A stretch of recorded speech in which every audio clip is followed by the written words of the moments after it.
el hierro de la caja. Hola, hola.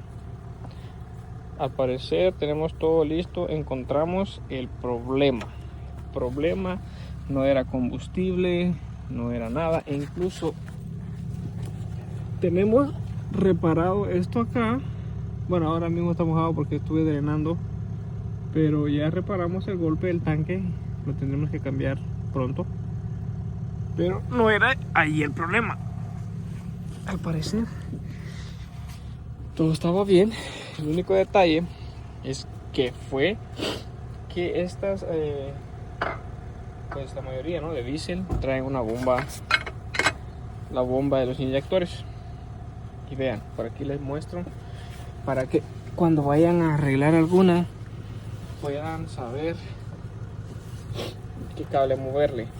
Okay, se vienen aquí arriba, ¿verdad?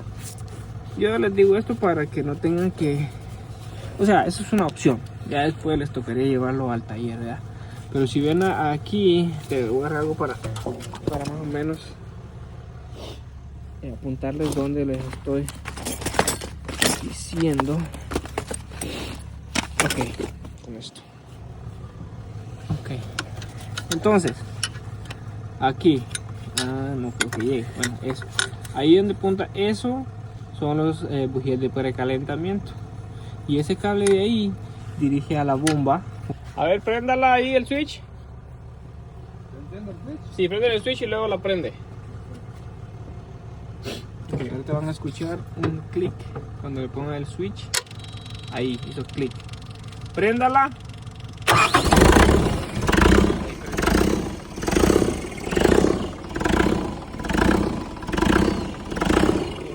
Todo, nomás era cables de corriente, no eran bujías, no era, o sea, no eran.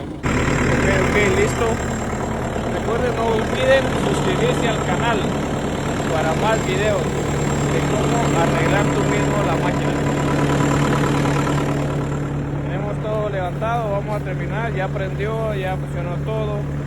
Luego le daré un video de cómo se cambia esto fácil y sencillo, el track. Siguiente video.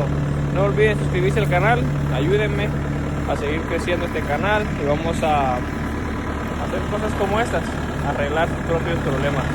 Porque si lo llevan a un dealer, no le, bueno, es bueno llevarlo al dealer, porque, o sea, yo lo he llevado, pero me sale caro.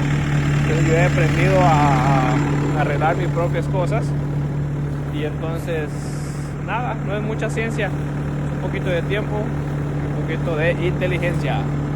Si no, no te preocupes, yo te enseño.